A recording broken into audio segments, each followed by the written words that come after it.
Hello, this is the second video in the FI DOMS series, part 2. And in addition, we're actually just going through the 8 FI users. It's a very casual theory crafting chat. Today, I met an ISFP in the night market. She was female. She's female. 1987, about 39 years old, almost 40 years old. She has a very good figure, so she has an attractive body. And why is this kind of important? Well, we talked quite deeply, but I couldn't record it because we were just having a free talk, and we got along really well. And the thing is, she's facing two major problems in her life. One is she just lost her job, and the second is she cannot find a romantic partner. So the reason why, just to make things very clear, is in the Chinese dating market, women who are past the age of like 30 are called shengyu. So women who are above 30 years old and they have not married are generally considered, they're called leftover women. And the reason why they're called leftover women is because they're basically stereotyped or derogatory called that because they can't find a marriage partner. Now, that they already start calling you that at 30. So when you're at about 39 in this cultural context, it's seen as a big failure by a lot of people. And so the two parts about, so part of the reason why she lost her job has a lot. She was working for an American company that opened a local department in Fujian. They don't speak English, they all speak Chinese. And one of the things that she mentioned was how she wore form-fitting clothing, whereas the women in her unit were actually wearing a more baggy clothing. And so because this lady has a very nice figure, she suspects that because she had this situation is she had people tell her, stop dressing so form-fitting. It's going to tempt men in the company. And so basically women in her company have shown her they have shown displeasure at the way she was being dressed, and the way she was dressing was they considered not appropriate. For her, she just wants to do her job, do a good job, and just be herself, go to work, and then go back home. But she believed that she was let go because she did not develop a strong social network. So she would say that at work, socializing with people and building bonds with people was not in her strong suit. And then getting people who are powerful to protect her was also not in her strong suit. So she believes that in hindsight, she thinks that she has actually made some people dislike her, specifically females. So she felt that as a female, she was kind of disliked by other females and was having a hard time. She mentioned that there's a pettiness culture where getting along with women there in her Chinese workplace, you have to really ass kiss. You have to do things a certain way, and you may not like doing things that certain way. And I think that's something that FI leads will have a problem with. Like, FI leads want to do things the way that feels right to them, that they like, that matches their value, their moral compass, their core values. But what happens if the group or the group that you're a part of, whether it's work or it's social, what if they want you to 合群? 合群 means to be a part of the group and basically compromise your values and conformism. So in my friend's case, she goes by the name Emma. Emma's case, she did not want to conform either to the way that people dress or the way that people talk. And she wanted to be real and authentic to herself and not be fake. And she felt that other people were conforming to these standards to get along with other people, and that's kind of necessary to kiss people's ass to build those social relationships to get the protection. And when she did not conform, I think she believes she put herself in a dangerous position because people would gossip behind her back and character assassinate her from different angles. So one of the reasons why you 合群 or you conform is the more you conform, there's nothing that people can say bad about you, right? If nothing about you stands out because you're just conforming, then they can't say, oh, the way you're dressing is wrong, or the way you're talking is wrong, or oh, the way you're socializing is wrong. Oh. So gossip basically attacks people for their non-conformity. And hits you from different angles, right? And I had another ISFP friend, Annie, who we had discussed this in my podcast, where basically she noted in her college experience and growing up in China, 合群, like a group of people at the dorms, like walking together, eating together, even though they don't really like each other. She used the term that they walk together, they eat together, and when they go to winter break, they don't communicate with each other. So it's kind of like a weird flock. It's like a flock of people who don't really like each other, and they actually just kind of lose their individuality when they conform to the group standards. And it's like not that comfortable to be in, and people feel fake and awkward.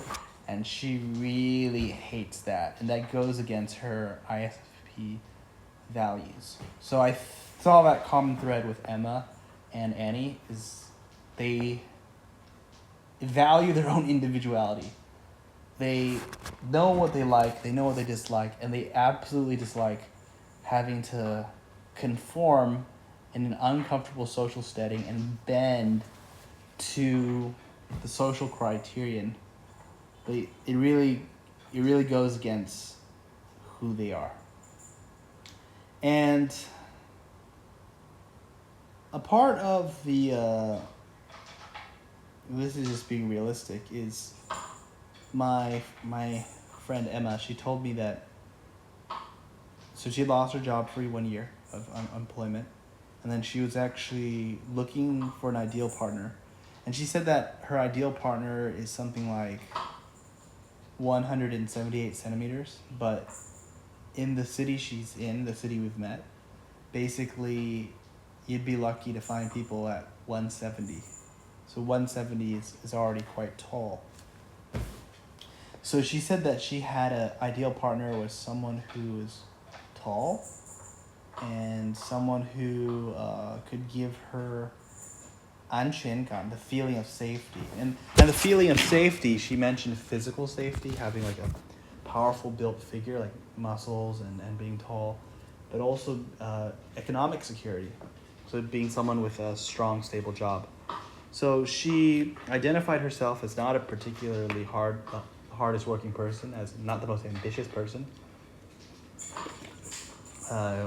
Would claim to be a little bit lazy, but she works like a normal worker job with zero chance of.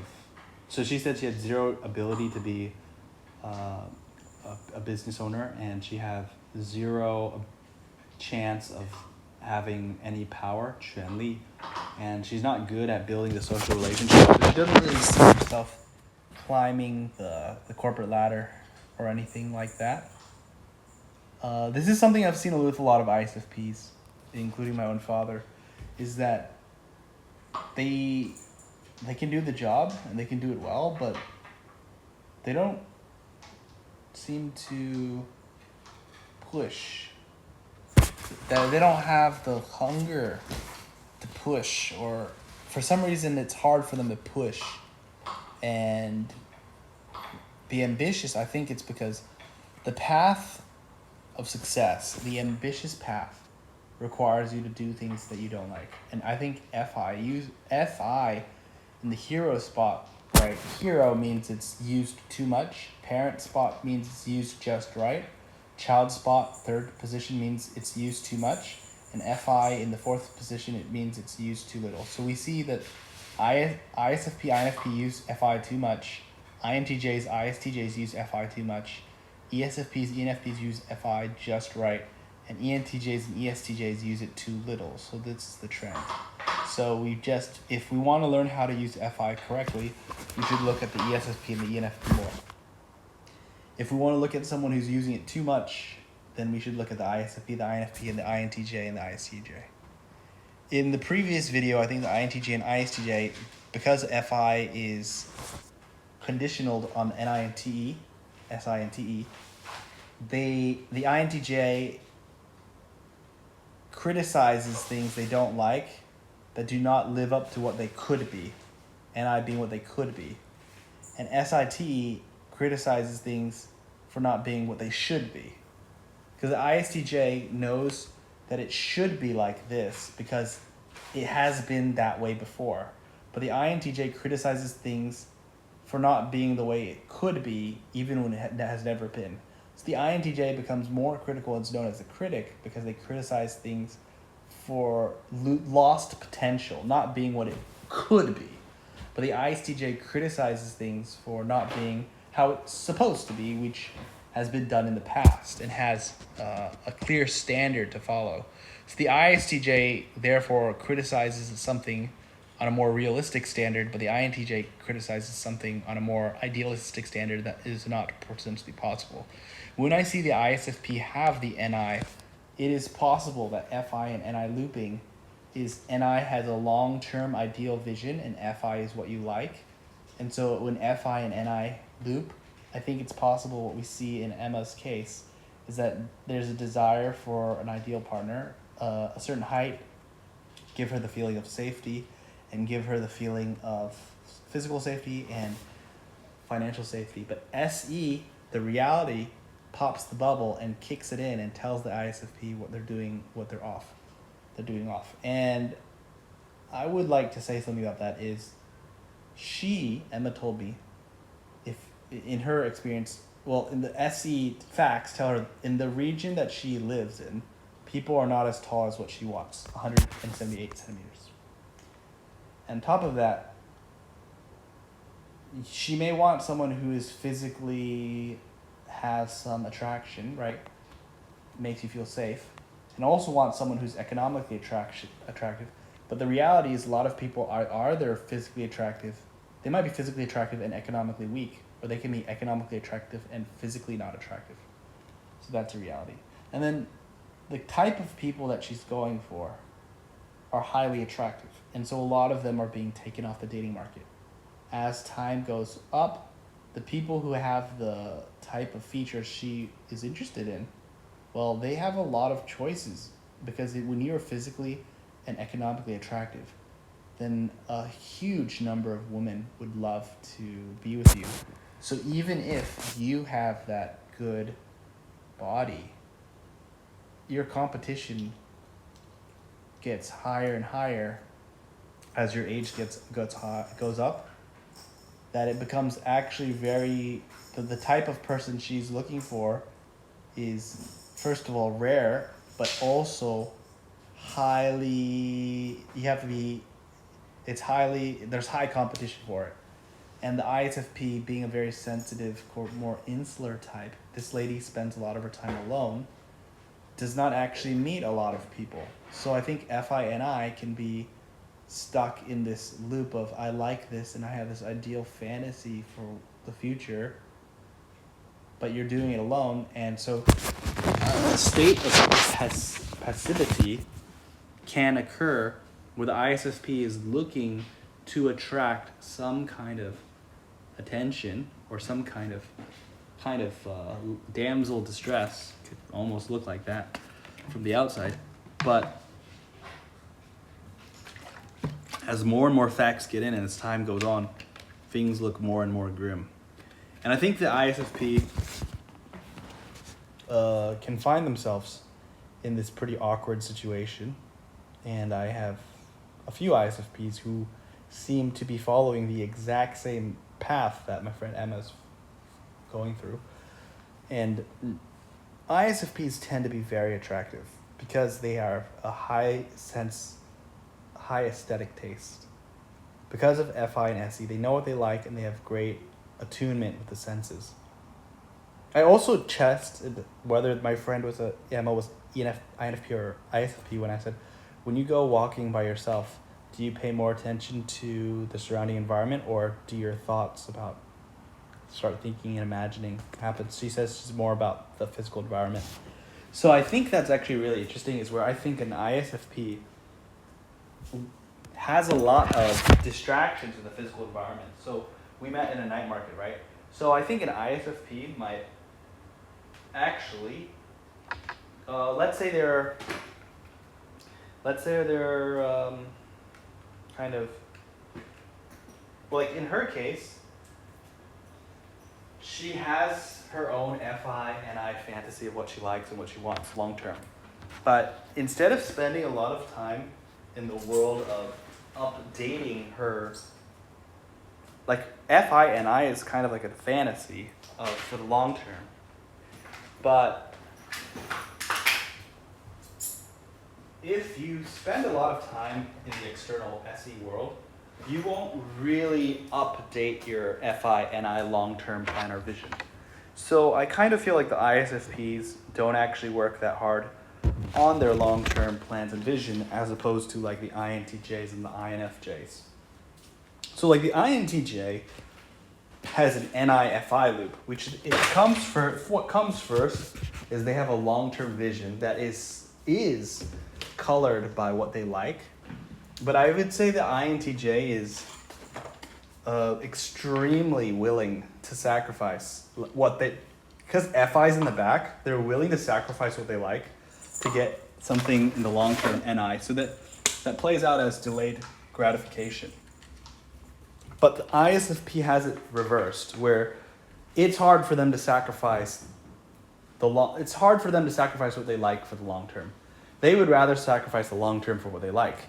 And their FI and their SE is actively distracting them from properly setting that long-term NI direction. And I say this with some, it's a little cringe because I'm a big fan of ISFPs. I've spent a lot of time talking to ISFPs these past 2 weeks, and I've been watching a lot of videos and trying to understand them. And I think that ISFPs are one of my most favorite types. But I think they're actually one of the most misunderstood types, and I think they're one of the types that are most likely to misunderstand themselves. Like, I think INFPs get a lot of hate on the internet, but I don't think they're that misunderstood. Like, INFPs are actually one of the more well understood types, and they seem to understand themselves very, very well. Like, INFPs know exactly what's wrong with them, which is, it's kind of sad, or I don't know how to say this, but some types don't actually know what's wrong with them. So like the ISTP, which is not here an FE type, ISTPs seem to know very well they suck at FE. They seem to know very well they suck at FI.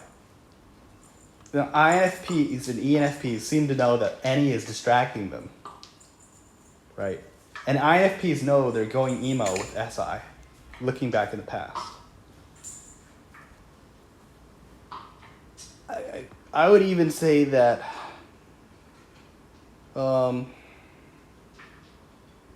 it's sometimes not apparent for ESTJs and ENTJs what's wrong with them, because by the world standards, an ENTJ and ESTJ is probably not going to 错到哪里去. They're not going to mess up their lives that badly. Like, if the ESTJ and the ENTJ mess up their lives, they're still going to have money in the bank. They're still going to have financial independence on some level, because ENTJs and ESTJs, they have that FI value for, like, they have values of being economically strong, but FI will never basically take precedence over like ENTJ's TE, work hard ethic, NI, long-term vision. So the ENTJs and ESTJs, assuming they're not too unhealthy, they're basically going to be able to look like a very healthy adult. So their personality types are quite well suited for the capitalist world that we're living in, I would say. The ISFP and the INFP, however, are less suited for the capitalistic world that we're living in right now, on some level. Like, we should take that with a grain of salt. If the ISFPs and INFPs find their footing, they can do very, very well. But these types, the ISFP and INFP, the INFP knows what they're being distracted by, and they wish they could have that TE discipline.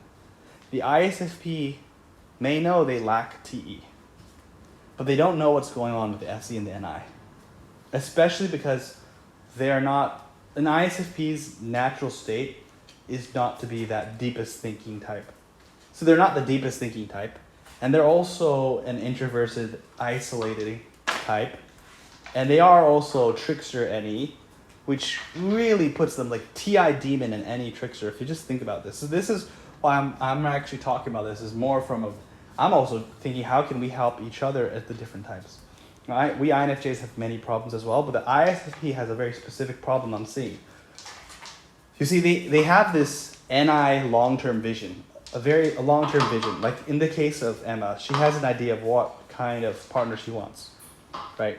But it's strongly shaped by what she likes. So that means the long-term vision has to be based off what she likes and what she dislikes. She likes these clothes. People tell her, don't wear this. Well, I'm still going to wear it. It offends people, but she doesn't want to conform. She wants to find an ideal partner. And her ideal partner, on paper, it doesn't sound like a lot. It's like, oh, I want physically attractive and economically attractive. On paper, that sounds very, very fine. But in reality, the SE facts, if you really check it by SE, you'll realize that the competition for this is enormous. So, especially in the cities where she's from, it's not realistic. It's not a very realistic thing to... It's important to understand the dating market works very different in every different city. And in the city that we are in, what she's asking for is not... It's basically not going to happen, especially if you're isolating yourself. It's extremely uncommon, as far as it's extremely uncommon for people to even introduce other people to other people, whether as friends or as dating partners. So I'm saying, like, even if you had a lot of friends, your friends are not going to just be introducing people to you. The culture is not like that. So if you're isolating yourself as the ISFP, because ISFPs, I know what I like and dislike. I'm not willing to conform and be part of that group. Now, ISFP is kind of an individualist that has a hard time truly fitting into groups and feeling comfortable in groups. They spend more time on their own, which basically means that they're losing perspective. They're gonna have a hard time forming deep relationships and getting perspectives from many different types of people because they're self-isolating. And the TI demon means that it's very hard for them to, well, this is what I'm guessing because I'm weak on the demon functions, but I'm guessing what happens is that I'm guessing that they're, well, the cat's going crazy. They're not proactively building, they're not consciously building a model of how the world works. So it kind of means they're kind of entering the world with, they I did talk to her, and she had a very logical understanding of the world and her life and what's going on in her life. She could explain with you. With her SE is building her TI, but it means that she's been building her understanding of her world basically based off experience, which basically means how she knows and how she understands the world is colored by, she makes decisions based off what she likes, and her understanding of the world is based on what she's physically experienced, which means that some of these things that she could have possibly avoided is if she could learn from other people's experience. If she was to learn from other people's experience, or if she was to, that's the thing of learning about things, vicarious learning or abstract learning, all these things, if consciously learned, can be a TI learning. If you had to learn everything you knew from your own SE experience, then you wouldn't learn things until you actually made the mistakes yourself. And I'm kind of feeling like the ISFP is that type of person. I like this, I don't like this. They're just going to run with it until SE, the experience, actually punishes them bad enough where they start to build a TI understanding. And sometimes I think that their lack of proactiveness and their the ease with which they can be isolated. And also, this is not to blame them. We are in a very isolating times. Like, we are living in an extremely high inflation period of time. We're living in a place of increased social media. It's not necessarily the fact that ISFP wants to isolate. She herself said that she has quality friends over quantity friends.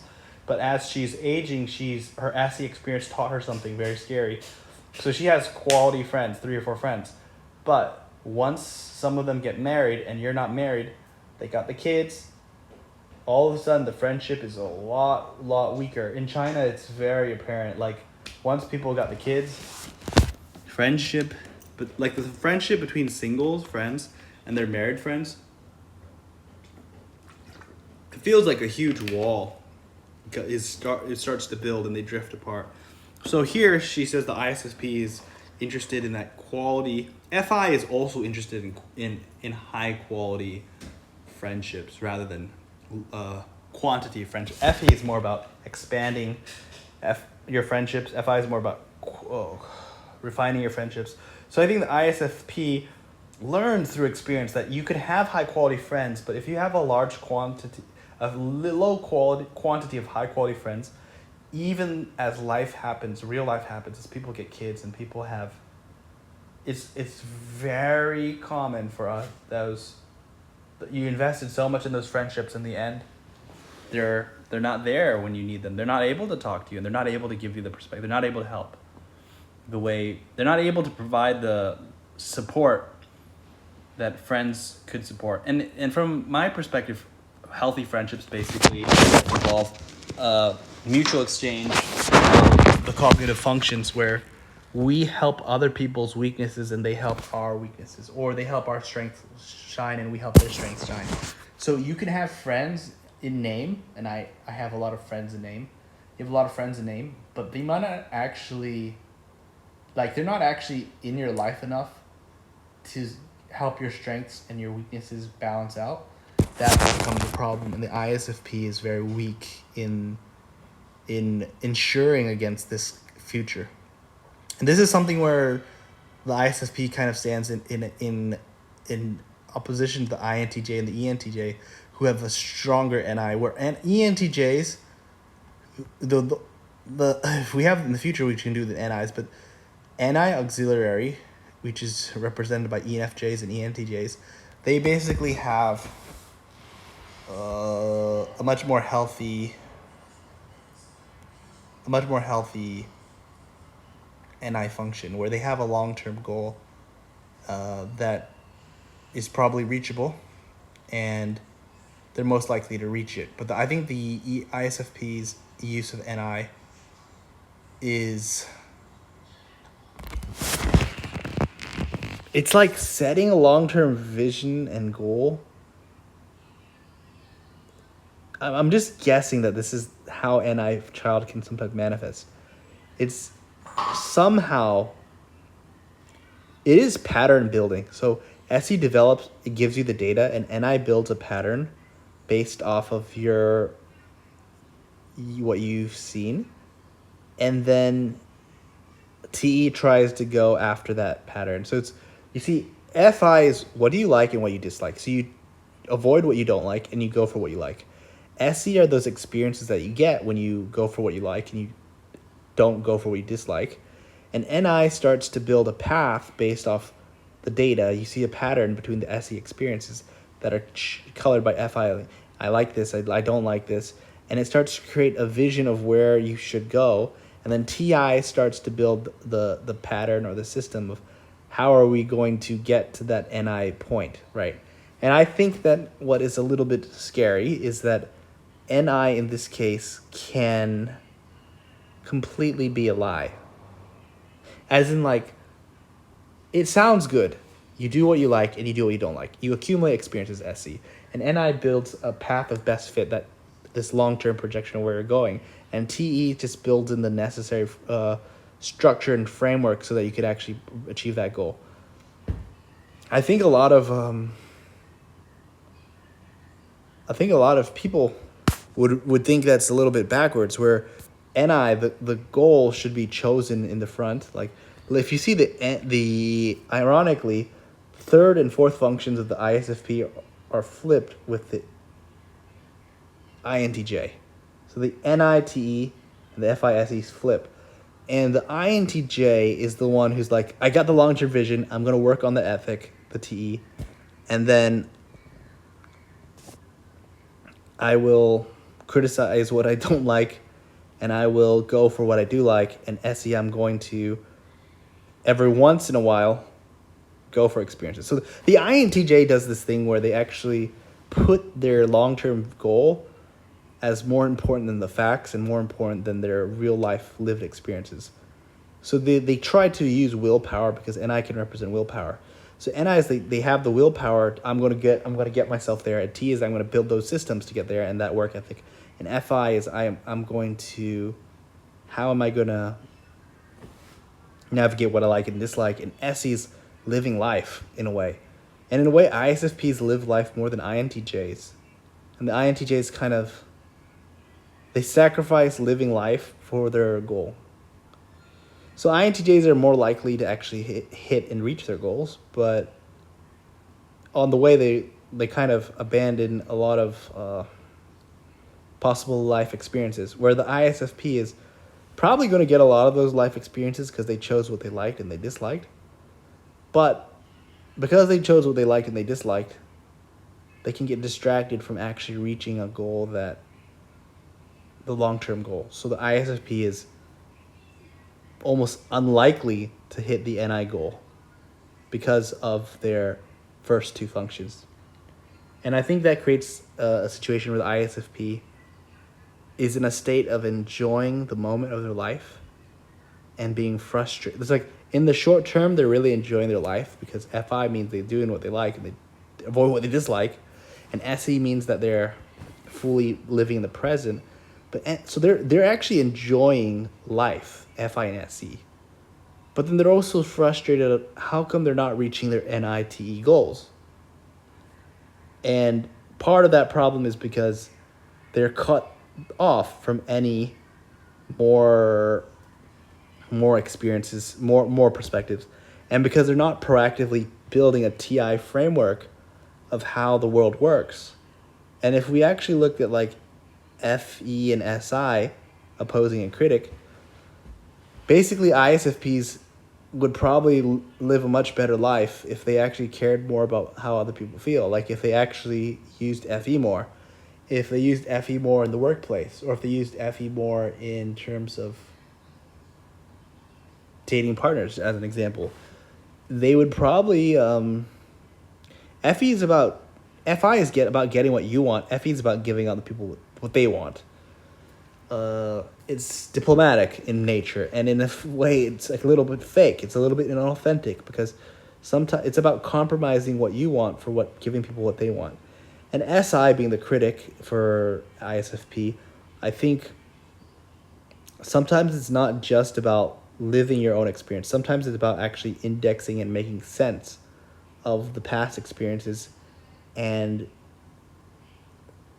refining, and figure out what really works. Whereas SE is about, let's look for that intensity. Let's really search. SI is about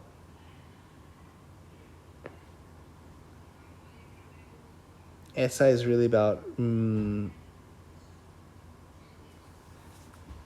is about high quality, not the highest intensity, more about a calm, getting things done calmly in a very low intensity, refined way. SE is about looking for the intensity of life.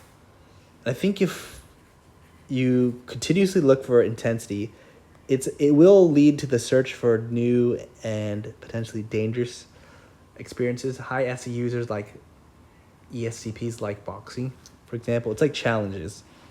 So the good news is SE has like the ability to face challenges, but sometimes instead of looking for new challenges, sometimes SI is about, hey, we don't need to make life more challenging. How can we make our life more easy? How can we make our life more easy and build a system like TESI? How can we build a system that's going to increase the probability of getting us to where we want to go? So I think the ISFP, as an amazing individualist, should really look at how they could use NITFESINETI. They could basically make their life better by increasing any of these functions. And when I say NI increasing these functions, is I think NI, if I was to give advice to an ISFP about NI, for example, if it's work or if it's marriage, I think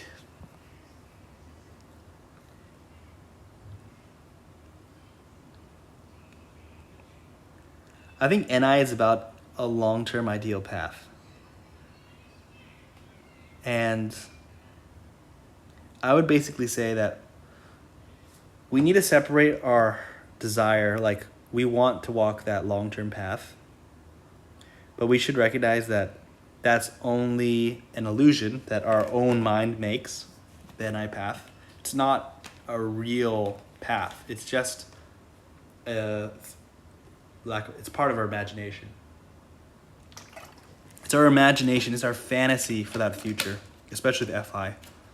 And so we could work towards it, but we're not going to actually reach it. So if we actually just make it clear that NI is not something we're going to reach, it's something we would like to reach, it's an ideal state.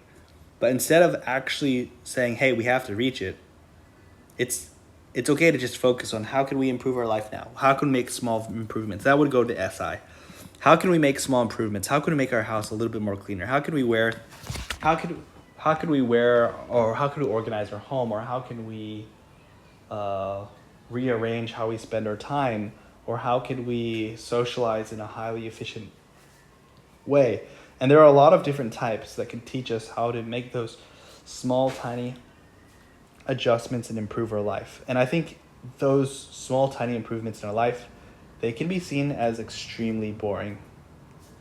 But those small, tiny adjustments can also help us reach those fulfilling, SE, intense lived experiences. And for FE, it may seem very fake to betray what we like and dislike.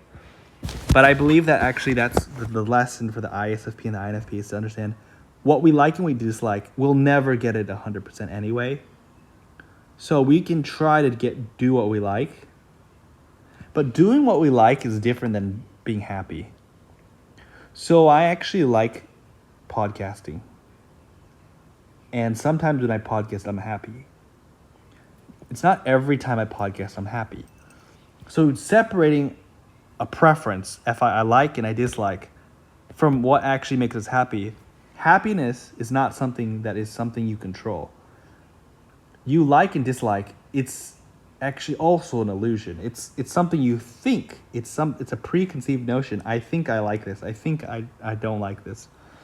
I would challenge the ISFP to do things they don't like. And I would also challenge them to actually sometimes not do what they like. So sometimes when you go to a restaurant, you see something that looks like you like and see something you don't like, try something you don't like. Sometimes you think, I don't want to talk to this person, or I don't want to do this, I don't want to do that. Sometimes just do what you don't want, and you will surprise yourself and say, wow, I was wrong to think I would like or dislike. But still, actually trying things, and that's any exploring, trying things that there's uncertainty that you don't know about. NI is also about having certainty. I think the ISFP's idealism is also, the NI child is the desire for certainty. What is the path? And the thing is, even though they're foggy about it, I think that they're not as comfortable with uncertainty as other P types would make you believe. So while SE basically means the ISFP will be able to handle any kind of situation real time quickly. They'll get to speed quickly. So the ISFP needs to be more confident in their SE. SE means you could handle a new situation as it comes, but they actually need to push themselves to get the NE to start doing these new experiences. And I think that's where they could really benefit from meeting people who are going to challenge them. And what's very cool is NE doesn't need to be, you don't need to be friends with an ENFP to get NE. An ISFP could get an NE from any of the 16 types, because basically NE just means exploring and getting out of your own comfort zone.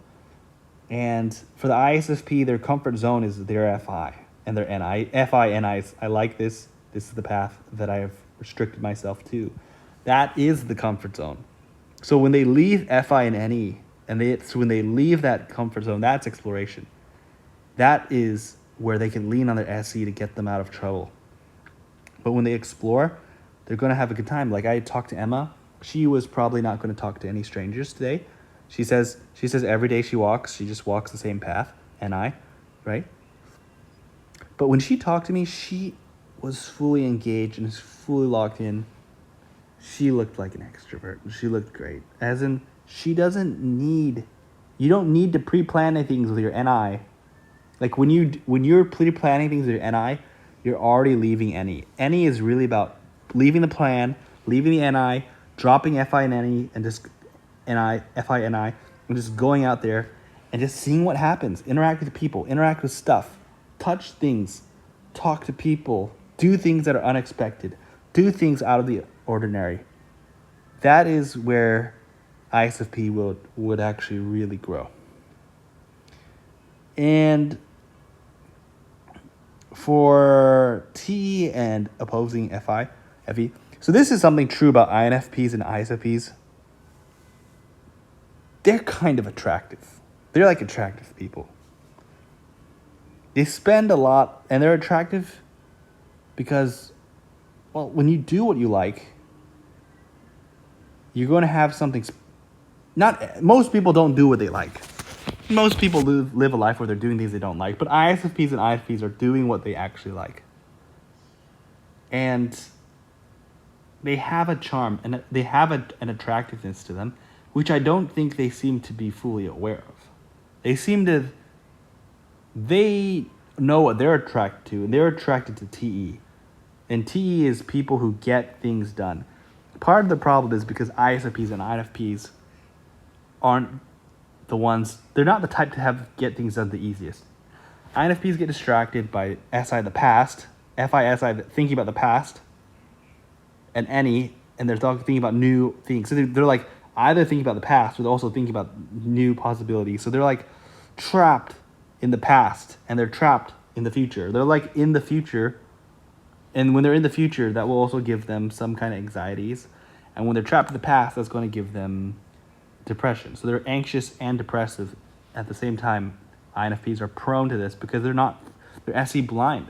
Because if you're SE in the present, when you live in the present and you're fully in the moment, you're fully engaged, you're a little bit hedonistic. So those are the three things. Is if you're stuck in the past too much, you're going to be depressed. If you're stuck in the present too much, you'll be hedonistic. And if you're stuck in the future too much, you're going to be anxious.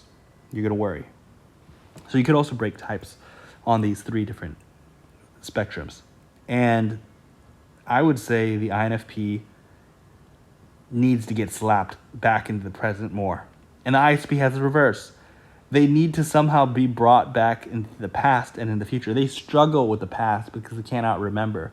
So I think the ISFP need to record as much as they can with the new recording technologies, video. SI, when your SI is weak, you need to spend more time to record because your brain's not doing the recording. And when your NI is weak, you actually need to really talk to smart people to really get some ideas about the future.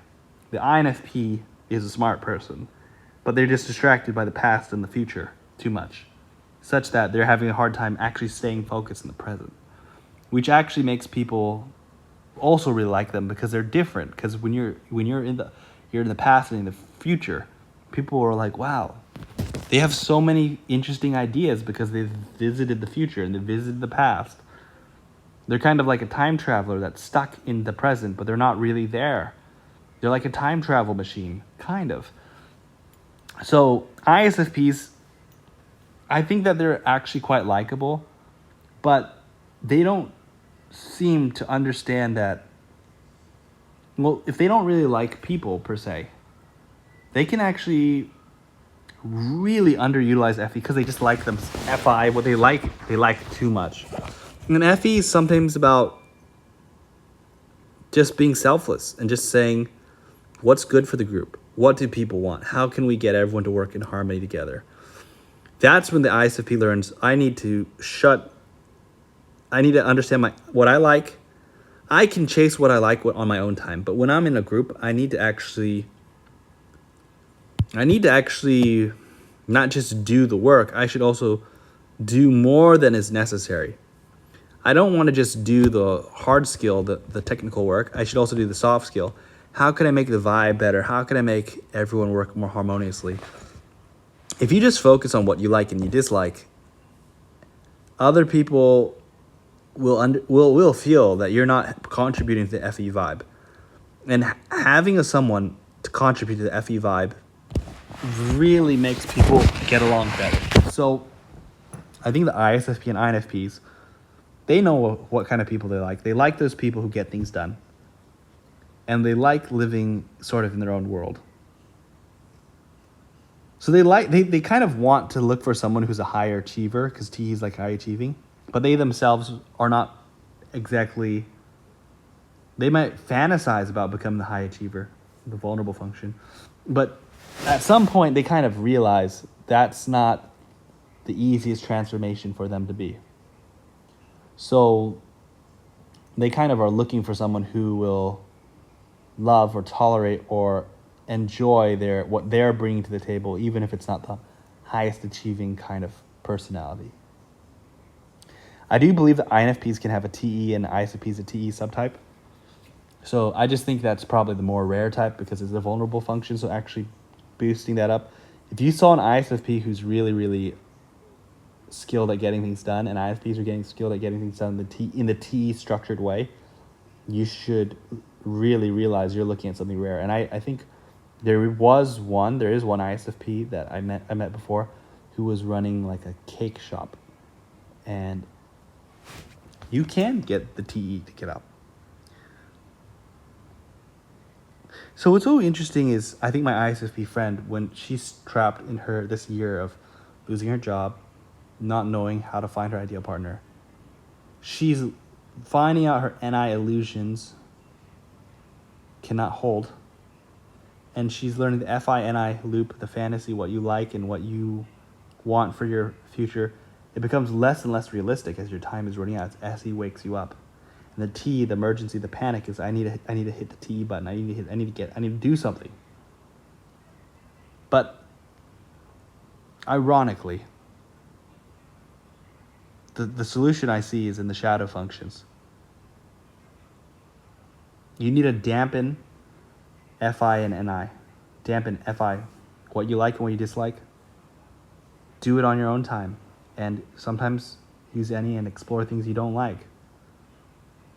NI, don't just, when you see things in one perspective, just see that that's one perspective. It's not the truth. It's just the mind creating one possible path that's probably not going to happen. So TE is vulnerable. But let's see, how can we build some kind of understanding of how the world works? We have the SE experience, but can we learn from other people as well? That's where we can use FE and NE. FE is, can we put aside what we like and take care of other people and what they like? And SI, how can we make those incremental improvements to our lives so that we could later on SE have those breakthrough experiences that are hugely nice experiences in our life?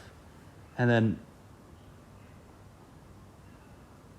any, as we escape our comfort zone of FI and I, how can we learn vicariously TI and build that understanding so we don't have to learn SE way?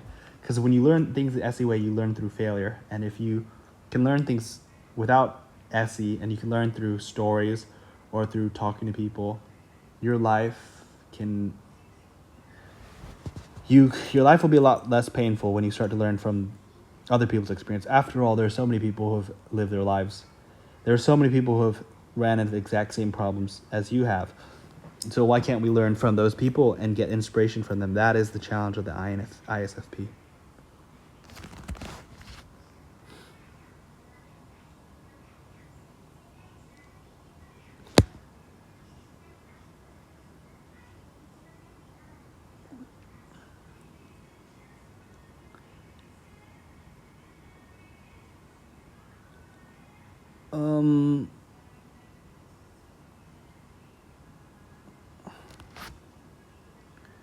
My friend did express interest in learning English, so sometimes the path is to actually, like, it looks bad. In her case, it looks bad for her, like, but this is a problem that happened for a lot of people in China, and it feels bad because many people do want to have families, so for them, they feel bad about what happens. Sometimes you just need to embrace and say, look, I tried things my own way, and I didn't succeed the way I wanted. I've actually failed to succeed, maybe in career and maybe in romance. That's when we can actually talk to the universe or talk to God and say, what are you trying to teach me? Tell me what are my strengths and tell me what are my weaknesses. Show me what's the next step I'm supposed to take. I believe the universe is a living thing. It has ears. Like, I feel that human beings came here to learn about our own imperfections so we could it's somehow a training ground for our souls, in my mind. It's the best way I can believe and understand of how the humans experience the things we do. And I think the ISFP is almost a tragic personality type, where they have been put on the planet to experience how so much about it that's good and so much of it that's bad in a dramatic way. And they will see the bad side of life, and they will see the good side of life, and they will get stuck in life. Like, the ISFP cognitive stack almost guarantees they're going to get slammed by life. And there will always be something good to find in life. But I think the ISFP's 2 or 3 main options is, one, when they do things the way they like it and life shows them, I'm not going to give you the NI path you thought you were going to get so easily. You think you're going to get it, I'm not giving it to you. That's when the ISFPs feels the failure of succeeding on the NI path. And they see that FI-NI comfort zone, the desire to stay in it. And basically the universe is saying, you can stay in your comfort zone where you will never get what you want. And if you do that, you can learn to be comfortable in your comfort zone, of course. Or the universe is saying, be comfortable in your comfort zone. You have failed on what you really wanted to get. Or you can learn to actually get out of your comfort zone and recognize your strengths and recognize your weaknesses and develop them slowly and painfully. And don't worry about getting what you want. Worry about becoming a much more improved version of yourself. When the ISFP learns that when they improve the person they are, the universe is going to be much more likely to give them what they are actually going for or what they need to be fulfilled. Because I think the ISFP is kind of, they're built different, like literally built different, where they're going to be enjoying life early game, enjoying the life. It's because they're a type that basically is easily satisfied with FI and SE. It's like they're easily satisfied about the everyday, but it's like every day they're satisfied and happy. But then when they look back 5 or 10 years, they're not so satisfied with what they've achieved in that 10-year period. And I think that's where the ISFPs have a funny thing is they might be enjoying every day and living their life, and then suddenly they wake up and they're just like, I'm not going anywhere. I'm not like building towards what I want to build towards. And that's where the life is saying, exactly, you were enjoying every day, you were doing your things, you were avoiding things you don't like, and you're doing what you did like. Well, a lot of the things that were going to bring you to where you wanted to be were hiding behind things you don't like. So if you keep running away from things that you don't like, you're basically running away from your NI goal. So FI has tricked you, where when you ran away from the things that you disliked, and you just kept spamming the things you did like. Like NI might be you want to have that fit body, but FI is you like that fast food. So if you keep liking the fast food every single day, how do you expect you're going to get that fit body that you wanted? And so life is challenging ISFP to say, look, your nervous system is pleased. You're being at that sensory pleasure. You're getting the hedonism and the FI and the SE. You're getting the enjoyment. But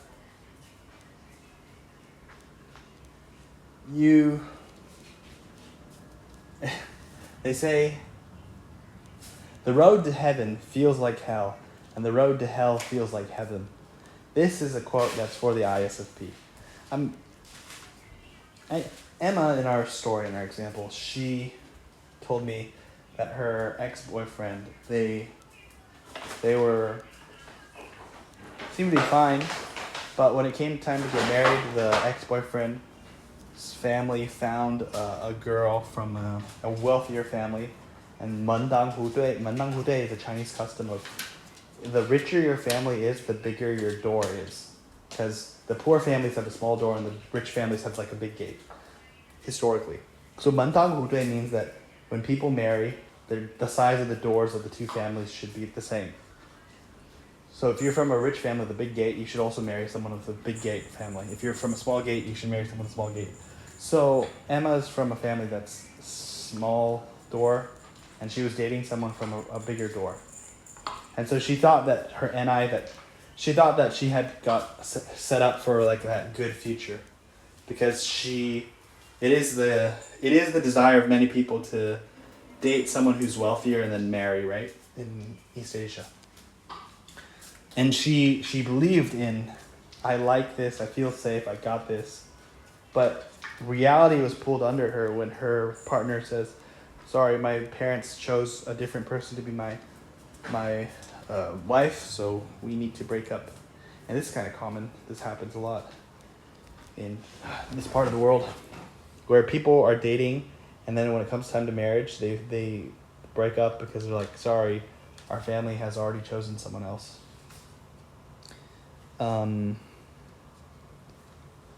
And I think what the ISFP should learn when life slaps them for being too hedonistic or too much in their own comfort zone, too much in their illusions of their long-term projections and their own life choices. The ISFP,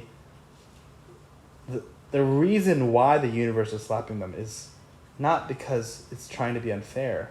It's trying to tell them, get off your lazy ass I want you to become a person of a higher caliber. I don't want you to just have FI and SE. I want you to also have development in your FE, your SI, and your TI. You don't know how amazing a person is when life is easy. You only know about how amazing a person is when life is hard. You only know how heroic a person is based off the challenges they're faced. And I think ISFPs, they're kind of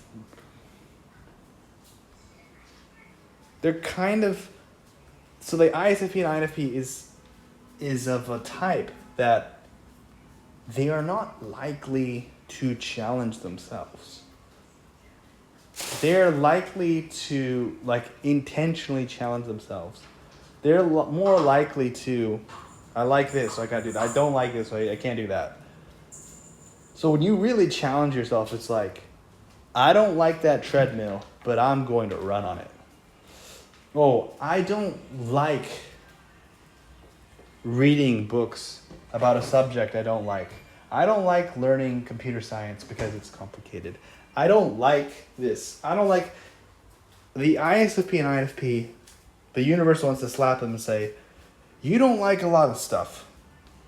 Do you ever ask yourself why? Maybe you don't like this stuff is because you want something that's easier, or maybe you don't like this because it's not something within your comfort zone. Maybe the whole like and dislike thing is your brain tricking you about the value of something. So as I can tell you as an INFJ, there was a time I did not like psychology. There was a time I did not like socionics. There was a time I did not like MBTI. Whether you like or dislike of something completely changes after you actually take the time to invest in it. Like when you actually, like for example, if I didn't look at MBTI and said, I like this. I looked at it and I said, this thing's valuable. And I know that if I learn this, it's going to help me achieve some of my meaningful goals. And that's the chase for meaning. When you chase for NI meaning, you don't care whether you like it or not. When I learned Chinese, did I like learning Chinese?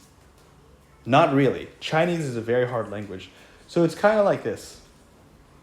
I'll put an example. I, as a person, want to help people. A group of people I want to help are Chinese people. Now, Chinese people speak Chinese. I find it meaningful to help Chinese people. Now, how am I going to help Chinese people if I don't know Chinese? So I need to learn Chinese. So I built a goal. I have a big goal and I have small goals inside it. So I want to help Chinese people. So a goal in that is I need to learn Chinese. It's meaningful to learn Chinese because it helps me help Chinese people. Do I like learning Chinese? No. But does that mean I'm not going to do it? No, I don't like Chinese, but I'm still going to learn it because it's necessary for me to reach the meaningful goal of helping Chinese people. So my goal is big, and so I need to become bigger I need to grow big enough to actually achieve my big, hairy ass goal. BHAG. Jim Collins. So I learned Chinese, right? And then I realized, well, Chinese people are very complicated, super complicated people. I'm a Chinese American. The Chinese people from China are on another level of complexity. So they are not that interested in teaching me how to understand and get along with them. So I need to put in effort to learn how to understand them. And I'm going to do that learning using psychology, sociology, 人类学, learning about humans in many different ways, neuroscience. So I may not like studying psychology, but I'm going to do it because it's going to help me achieve my goal. And that's the thing is, once I've set the goal, I'm going to study psychology. I'm going to study Chinese. I then find ways to make it as fun and most as interesting as possible. I don't ask myself, did I like learning Chinese? I don't care how much I dislike it. I'm going to find a way to make it fun. Same thing with the gym. I don't like it, but I'm going to figure out a way to make it fun. If I'm going to just go to the gym, it's going to make it fun gym time. If I'm going to learn Chinese, I'm going to find fun ways to learn Chinese. So how did I learn Chinese? Well, I found language learning partners who are all beautiful girls. So if my language learning partners are all beautiful girls, well, learning Chinese becomes way easier. I even hired a beautiful Chinese girl to be my Chinese language learning tutor. So when people are saying, oh my God, learning English, learning Chinese is so hard. I don't like it. I didn't like learning Chinese either. I just found a way to make it more fun. So if you're like learning English or you're learning Chinese, you could actually hire someone who is sexually attractive to you, and suddenly you'll find out you're learning that language 10 to 20 times faster than if you did it learning by yourself or with an unattractive language learning partner or language tutor. So I think that's where the ISFP could learn from the INFJ and say, you don't need to like something to get it done. And a lot of things that are meaningful are so full of things that you don't like. It's just about the sacrifice and the duty. And so this is another component of the NI is, I think this is quite different between me and some of the ISFP types, my friends. Is sometimes if you don't know what you're doing, just become a better version of yourself. Like, what are your strengths? Become better at that. What are your weaknesses? Become better at that. And to actually look at those SE experiences. My friend's life was full of those negative SE experiences. And instead of saying, oh no, people are treating me unfairly, oh, they're violating my FI values, I feel disgusted, I want to run away from them. Sometimes you need to be like a boxer. Or there's a saying I like in fighting, the martial arts, they say, if you're the toughest guy in the room, if you're the strongest guy in the room, or if you're the best fighter in the room, you're in the wrong room. If you're the smartest person in the room, you're also in the wrong room. So great fighters like GSP, one of their roads to greatness was they were putting themselves in the rooms. Get yourself in the right room where you're getting challenged and getting pummeled. If you want to become good at something, go find the room where there's people who are way better than you and they're just making you look so bad. That is how you improve. So if you think that you're good at socionics, go find a room where you look like you're the worst person at socionics. If you're trying to become good at something and you're looking to be comfortable in your comfort zone, you're basically not going to walk the path of the champions. Like, the path of the champions is by actually putting in the work, the hours, and the sacrifice. And that's very SITE. SI, get it refined, get that path going. NI, that long-term goal. Get that long-term goal. Be focused. TE, putting in that work, doing it fast, being effective, being efficient, getting that rest time in, being disciplined. And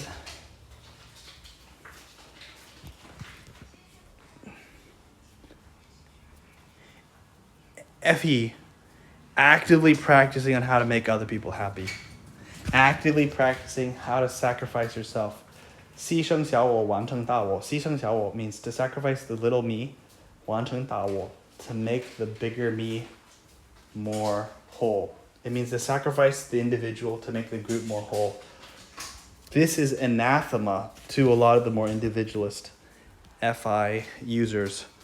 But to truly sacrifice yourself to make something bigger, a more meaningful group, more whole, it's like sacrificing yourself for the humanity.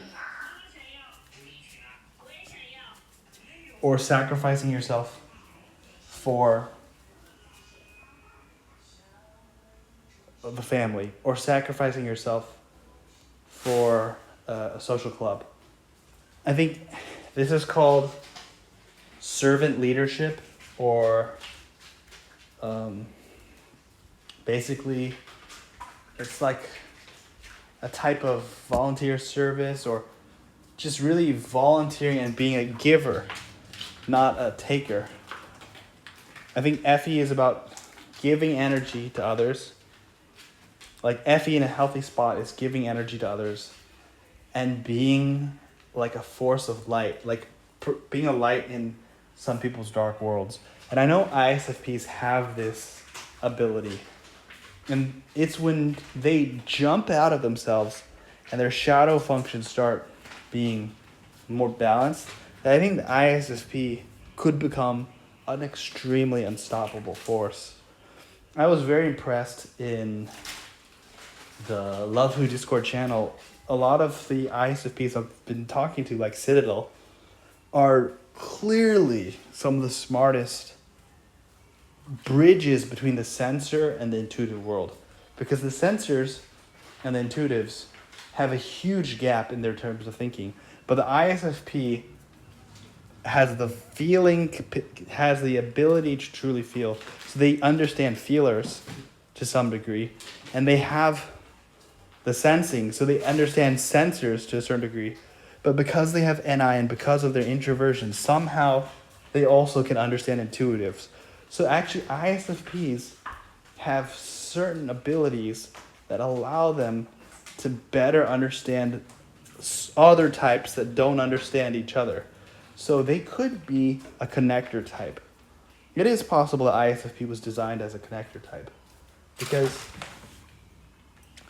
they're compatible with other types that are not very compatible with each other.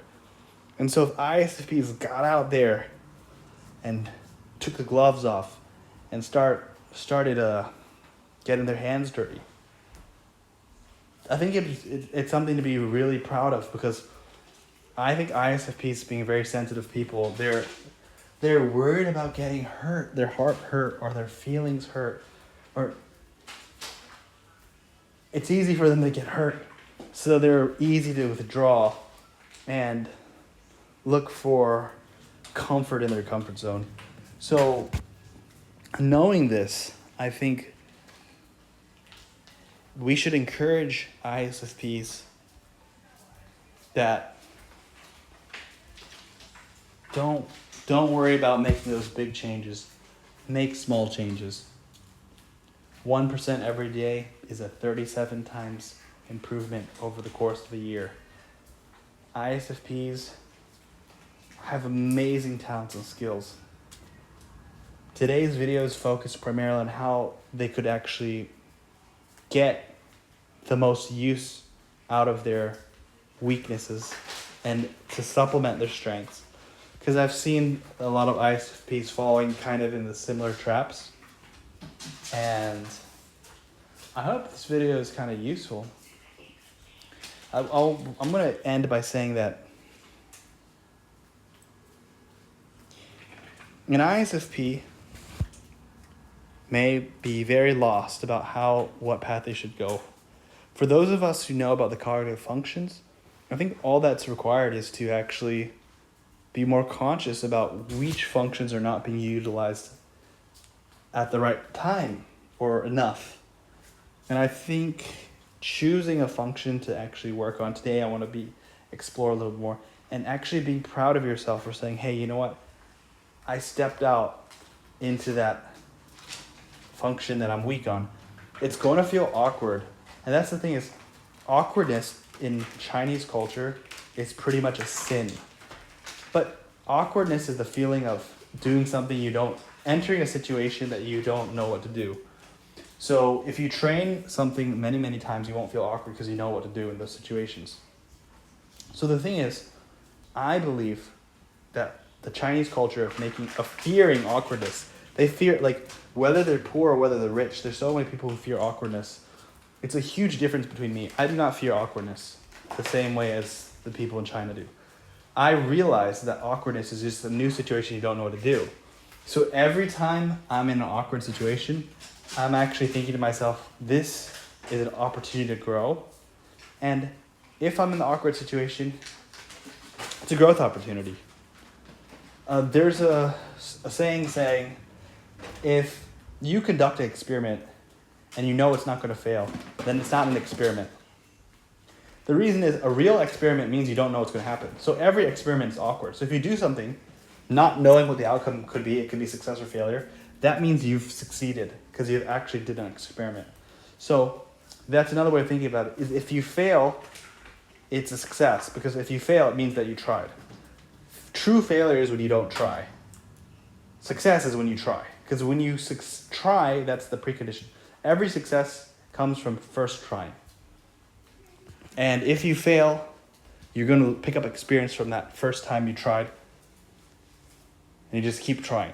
I think what I'm saying, it might sound very obvious to a lot of types, but I believe the ISFP is a type that is very much going to be afraid of awkwardness and conflict, and very much afraid of failure, and very much not going to easily put themselves in awkward situations because they're going to think, oh, this feels, because they feel so deeply. So the thing is to think of a logical TI framework, because I just built that TI framework, is if you failed, it's a success because it means you tried. If you knew the outcome of the experiment before you conduct the experiment, then it's not an experiment. Every time you conduct an experiment means you're trying something new. And that is a success. If you're in an awkward situation, it's awkward only because you don't know what to do in that situation. It's a growth opportunity because you're actually expanding your comfort zone. So it's going to feel like you're going against your FI and I loop when you do something awkward and go out of your comfort zone. But as you challenge yourself, your comfort zone will grow and grow and grow. And soon you'll find yourself as a much more competent and much more capable human being, and a much more powerful human being. And so that's the challenge for ISFPs, is to expand that comfort zone. And every time you expand the comfort zone, it's going to be uncomfortable. There's no such thing as expanding. Even when a person grows taller, they will have growth pains. So ISFPs should not expect growth to be pain-free, should not expect it to be comfortable. And also, some of the best paths an ISFP can take involve setting a meaningful goal that involves a lot of sacrifice. It involves lots of things you don't like. And then you find ways to make those things you don't like as fun as you can. And then you'll see yourself as you slowly improve at this process of exploration, expanding your comfort zone, becoming a better version of yourself. You will not be terrorized by some NI fantasy, but you'll actually just be very clear. My goal is not some NI goal. My goal is to be a better version of myself today than I was yesterday. And if every day you're just a better version of yourself today, if every day you're a better version of yourself than yesterday, you will attract a lot of job opportunities, and you'll also attract a lot of romantic partners, which would actually solve the problem of not having the romantic partner and not having the job opportunity. So instead of thinking, how can I find the job? How can I find the romantic partner? You say, how can I become a better version of myself? Every single day, every single day, every single day. Fine tune. Refine yourself. And soon you'll find more and more attractive opportunities as more and more people find you to become a better version of yourself. And as your energy snowballs, people will take notice of it. A lot of people who don't even know me, they see my positive energy go up and they just want it. They just want more of that energy in their life. And I believe that if you increase the positive energy in your life, people will eventually want you to be a part of their life, part of your team. They'll invite you and welcome you. And I think ISFPs can build themselves on how can I build that momentum and build that momentum. And since ISFPs are very freedom loving, I think it's completely okay for ISFPs to say, hey, 5 days a week, I'm going to be freedom loving. 2 days a week, I'm going to be disciplined. So basically, if you had to choose, if a normal person, a normal ISFP might be 7 days in a week is not disciplined. So if you had to be 1 day in a week disciplined and 6 days in a week not disciplined, that's already progress. And making progress is all that matters. Like, progress is how people feel the feeling of growth and the feeling of happiness. You get the feeling of happiness not by doing what you like. You get the feeling of happiness by having progress. And progress comes from doing things you don't like and making them turn into things that you do like. And that's when you build habits where you can take these big goals, big NI goals, and break them down into smaller TE, SI steps and you're just building a strategy and saying, how am I going to build a sustainable, emotionally sustainable strategy that will get me there? And this is something I think ISFPs need to be aware of. The strategy that will work for an ISFP but might not work for other types is that they should find ways to make things emotionally sustainable. The emotional architecture of the ISFP is different than the INTJ. And so the ISFP, if they want to achieve goals, they shouldn't do them in the most cold, logical, calculative way. They need to do things in a way that actually hits their FISE, NITE functions in the right order, where it makes them feel at their best. But also it's like, how can you take the challenges in life while feeling, how can you take on the challenge of life while also keeping yourself in shape that you're the best version of yourself? Become the best version of yourself. Take on the biggest challenges you can. Face challenges proactively. It's snowball. And I think something here deep down is the ISFP needs to learn to connect with people who can help them see their blind spots and help them see and help them build frameworks, TI frameworks.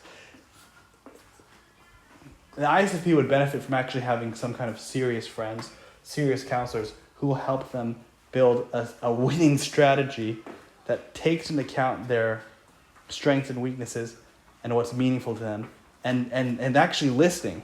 Like, I would actually say that ISFP would probably become a legendary if they actually listened, if they had to choose between listening to their own, what they like and dislike, what they normally do, they put that aside and they find a trustworthy person that they can actually listen to and actually ignore their internal feelings and actually do what's according to the plan.